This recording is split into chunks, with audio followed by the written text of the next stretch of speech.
So this video is to help us learn about trig substitution, but first we're going to really learn the stuff we need to refresh before we do that.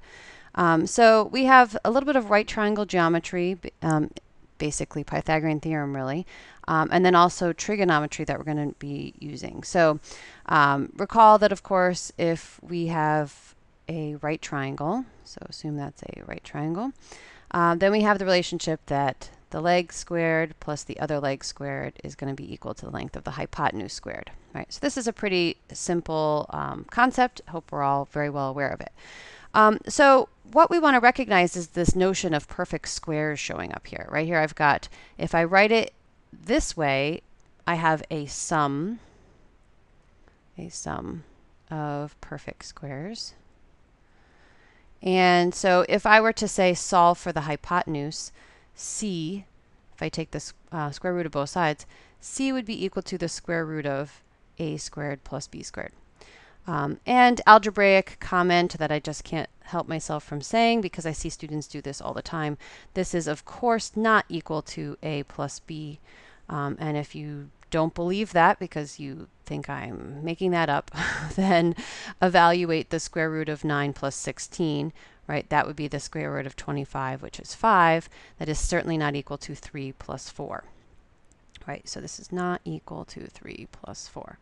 Okay, so what's the point of this? Well, we see here I have a square root of a sum of perfect squares here. So if we see in our integrand, right, where we're eventually going with this is some sort of integrand where maybe we have something like an x squared plus 16 in there. And so if I see this in my integrand, and it can be part of some other more complicated expression, but if it's in there, then what I want to recognize is the sum of perfect squares and recognize that in fact what's happening is a sum of perfect squares is really the same thing as the hypotenuse. Okay, so for this example, say this was our integral, or at least this expression was in our integrand, even if there was other stuff in it. How could I use this information to label a right triangle appropriately? Right, so in other words, how do I take this expression right here and translate it into the sides of a right triangle? So let's erase our a, b, and c for a minute and recognize that if I have a sum of perfect squares inside my square root, this is my hypotenuse, right? Using this idea of the Pythagorean theorem. So the hypotenuse could be labeled as the square root of x squared plus 16. And so then what are the two legs? Well, the two legs are the two things that we are adding, those perfect squares, right? So a squared and b squared must be x squared and 4 squared. So my two legs are x and 4, right? And so it could be that it's x and 4 like this, or I could label it with this as a 4 and this as an x, right? Okay, so now what I want to do, so that's sort of the Pythagorean theorem part showing up, and we're going to have to get good practice with taking some expression that has a square root in it with a sum of perfect squares, and we'll talk about if it's a difference of perfect squares in a minute, but starting with that sort of an expression, translating it to a triangle. And the reason we're going to do that is because once we have a triangle, we're going to use our trigonometry. So SOHCAHTOA is the acronym that we all use, right? So maybe we should write this up top in a different color. So SOHCAHTOA. And what I'm hoping you all remember from this is our acronym to remember that sine of the angle would be equal to the opposite side over the hypotenuse. The cosine of the angle is equal to the adjacent side, or the side that it's next to, over the hypotenuse. And the tangent is equal to the opposite over the adjacent. So I can label one of these sides with a theta. And now, based on that, I can write down a ratio. In fact, I can write down 6 ratios from this, right? Officially, we have, there's the sine ratio equals something, cosine equals something, tangent. But in addition to those 3, we also have the reciprocals. So we have cosecant of theta, we have secant, and we have cotangent, right? So all 6 of these ratios can be written down once we have labeled our triangle. And they're just the ratios, right? So what are they? So sine in this case is the opposite over the hypotenuse. So that would be x over the square root of x squared plus 16, right? The opposite side over the hypotenuse. Cosine would be the adjacent over the hypotenuse. And then tangent would be opposite over adjacent. And then these three, which I'm not going to write, are just the reciprocals of this first row. Column, I should say. Okay, so we look at all 6 of our ratios, and there will always be one of them that uses our 2 simplest sides, right? Our 2 simplest sides in this problem are going to be, of course, our x and our 4. If we can avoid an expression with the square root in it, we certainly should do that. So we want to choose the ratio, and again, there's always 6 of them, but there's only going to be one of them that will make it easy. So we want to choose the one that makes it easy to solve for x, right? Okay, so I'm going to need a little space here, so we're going to get rid of this in a not very efficient way. Sorry. I could pause the video. All right, so which one of these is going to make it easiest for us to solve for x? And of course, that's going to be the tangent in this case. So let's note that tangent of theta is equal to x over 4. And why is that easy to solve for x? Well, I can just multiply both sides of this equation by 4, and I now have that 4 times tangent of theta equals x. Okay, and this is going to be our substitution if we have an integral involving this expression, the square root of x squared plus 16. And anytime we do a substitution, we know, well, we usually use the letter u, but now we're using x. We have to not just find x, but we have to find the derivative of x with respect to theta. Now, I know you probably aren't as comfortable with everything that we start with being on this side of the equation, but it's still an equation. So I'm taking the derivative with respect to theta. So what is the derivative of 4 times tangent? It's 4 times secant squared. Sorry, my squared is floating around over there. And I can bring my d theta over as usual. So let me rewrite that since that's a mess. 4 secant squared theta d theta is equal to our dx. And once we have our x and we have our dx, we would continue as usual doing the substitution. So I'm going to save that for another video. In this video, I really just want us to get used to how we deal with the geometry. So let's go back now to our triangle and think about how we could get, let's say our integral had something like a difference of perfect squares in it, right? No longer a sum. How would that change our approach? The answer is that if you go back to Pythagorean theorem, the only way you're going to get subtraction is if you're solving for one of the legs, right? So if I were to subtract either a squared or b squared, it doesn't really matter, they're both legs, from one of the sides.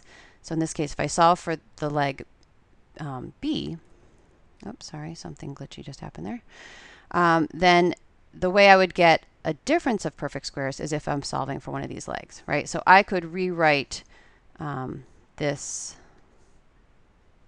triangle, relabel the sides, like this, right? So we have a right triangle, and a difference of perfect squares would mean that one of the legs was the square root.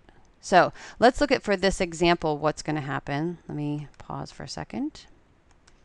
Okay, so now I cleaned up our space here. So now say we have this expression in our integrand. And again, it doesn't have to be just this plain expression. Maybe there's other stuff in it. But if I see this difference of perfect squares in here, how would I label my triangle to make it work? So what I have to realize here is that this x, this has to be my hypotenuse squared. The x squared has to be my hypotenuse squared, right? Remember that when I had my expression b, it was equal to the hypotenuse, the square root of the hypotenuse squared minus the other leg squared, right? So we had the hypotenuse. So the hypotenuse I have to label with an x, right? Just by looking at this expression. Now, my other two legs, one of them is going to be a 4, right? And one of them is going to be this square root. And so maybe I'll label it, this one's the 4, and this one's the square root. But if I so choose, I could switch these two legs, right? The two legs doesn't really matter. And so why would I want to switch them? Well, it's really going to come down to now the trigonometry, choosing the ratio that we want to work with. So again, just like in the last problem, once we have this labeling, now we automatically just get these ratios. We get 6 ratios. So for example, sine of theta is equal to the opposite over the hypotenuse, and cosine is the adjacent over the hypotenuse, and tangent is the opposite over the adjacent. And then we have the reciprocals of all of them, right? So cosecant, for example, is x over 4, and secant, and I don't need to keep going. So the reciprocals of these. And so again, we have 6 choices, and we want to choose the one that will make the solving for x easiest. So in fact, unfortunately for us in this case, this is the one that's easy to solve for x, cosecant. Now, why do I say that's unfortunate? Well, it doesn't have to be. If you wanted to let cosecant theta equal x over 4, then we could easily solve for x, and 4 cosecant of theta would be equal to x. But now when I go to take the derivative with respect to theta, I have to remember the derivative of cosecant, which is, I mean, you can do it. It's negative. It's just negative cosecant cotangent. But if that's a fact that you want to avoid having to memorize, we could remember that, wait a minute, we are allowed to switch these two legs, right? So if I wanted to let this side, this leg, I should say, be the square root of x squared minus 16, and let this leg be the 4, then I could do that. Of course, it does affect my ratios, but that's good, right? I wanted them to be switched around. So let's see, now sine would be opposite over hypotenuse. So that's still not good. So let's skip ahead. Let's figure out which is the one that's going to make this the easy ratio. I want the hypotenuse.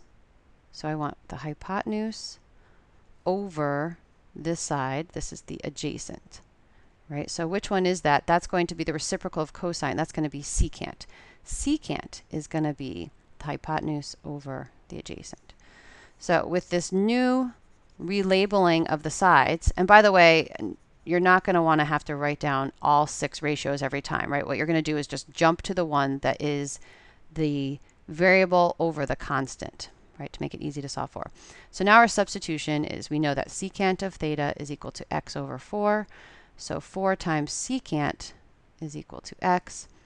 And so the derivative of secant is secant times tangent. So that's the one that we are going to need to know.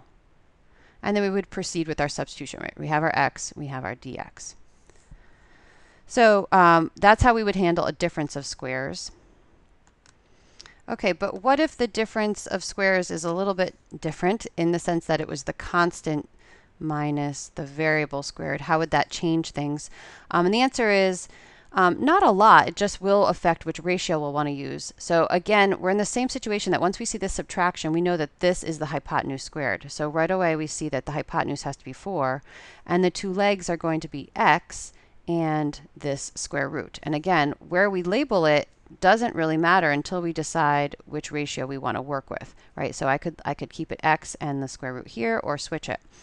So let's try not to go through all 6 ratios now. Like when we want to think about which ratio we want it to come up with, we want to come up with the one that's x over 4, because that makes it super easy to solve for x, right? We just multiply both sides by 4.